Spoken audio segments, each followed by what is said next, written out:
नमस्कार, एनडीटीव्ही मराठीमध्ये आपलं स्वागत। सुरुवातीलाच महत्त्वाची बातमी आहे। नारायणगडावर उद्या मराठा आंदोलक म्हणून मनोज जरांगे हे दसरा मेळावा घेणार आहेत। दसरा मेळाव्याचा यंदाचा हे दुसरं वर्ष आहे। सध्या राज्यामध्ये शेतकरी संकटात आहे, त्यामुळे अत्यंत साध्या पद्धतीने हा मेळावा साजरा करण्यात येणार आहे। 2 वर्षापासून बीड जिल्ह्यामध्ये दोन समाजामध्ये सामाजिक दरी निर्माण झालेली आहे। ही दरी कुठेतरी संपुष्टात यावी, चांगल्या विचारांची देवाणघेवाण व्हावी, यासाठी नारायणगडावर हा दसरा मेळावा आयोजित करण्यात आलाय। या संदर्भात संयोजक आणि महंतांशी बातचीत केली आमचे प्रतिनिधी आकाश सावंत यांनी। तर मनोज जरांगे अत्यंत साध्या पद्धतीने नारायणगडावर दसरा मेळावा घेणार आहेत। उपस्थितांना ते मार्गदर्शन करणार आहेत। राज्यामध्ये पूरस्थिती आहे, खास करून मराठवाड्यामध्ये शेतकरी पुरता हतबल झालेला आहे। शेती पिकांसह माती देखील खरवडून गेली आहे, त्यामुळे शेतकऱ्यांसमोर मोठं आर्थिक संकट उभं ठाकलेलं आहे। आणि अशावेळी नारायणगडावर अत्यंत साध्या पद्धतीने मनोज जरांगे दसरा मेळावा घेणार आहेत। या मेळाव्यातून मनोज जरांगे काय मार्गदर्शन करतात हे पाहणं देखील अत्यंत महत्त्वाचं असणार आहे। बीडमध्ये गेल्या 1-2 वर्षामध्ये आपण पाहतो की 2 समाजामध्ये तेढ निर्माण झालेली आहे आणि या पार्श्वभूमीवर आता मनोज जरांगे काय सामाजिक संदेश देतात हे पाहणं देखील महत्त्वाचं आहे।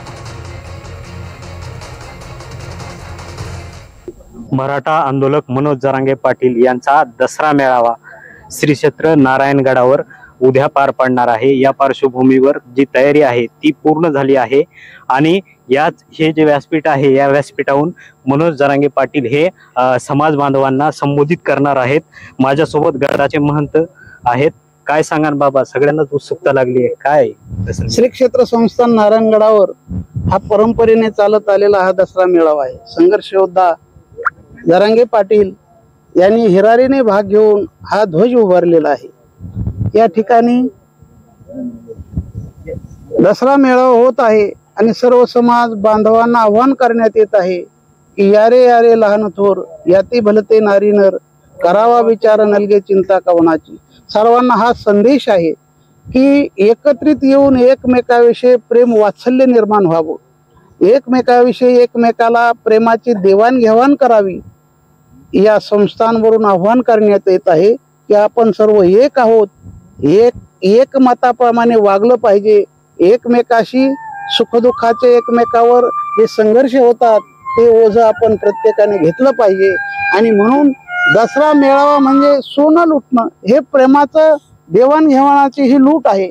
आणि म्हणून आव्हान याच्यासाठी करण्यात येत आहे, आपण या एकत्रित या आणि एकमेकाला विचाराची देवाणघेवाण करा।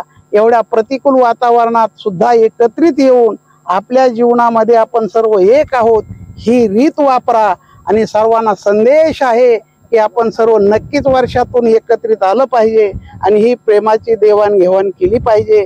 ह्या दसरा मेळाव्याचं हे आव्हान आहे। 2 समाजामध्ये तेढ निर्माण झाल्याचं बघायला मिळत आहे गेल्या 2 वर्षापासून, काय सांगा? आता ही परंपरा पहिल्यापासूनच चालूच आहे। देवदानवाचं हे तीड होतच, माणसात राहील यामध्ये नवल नाही।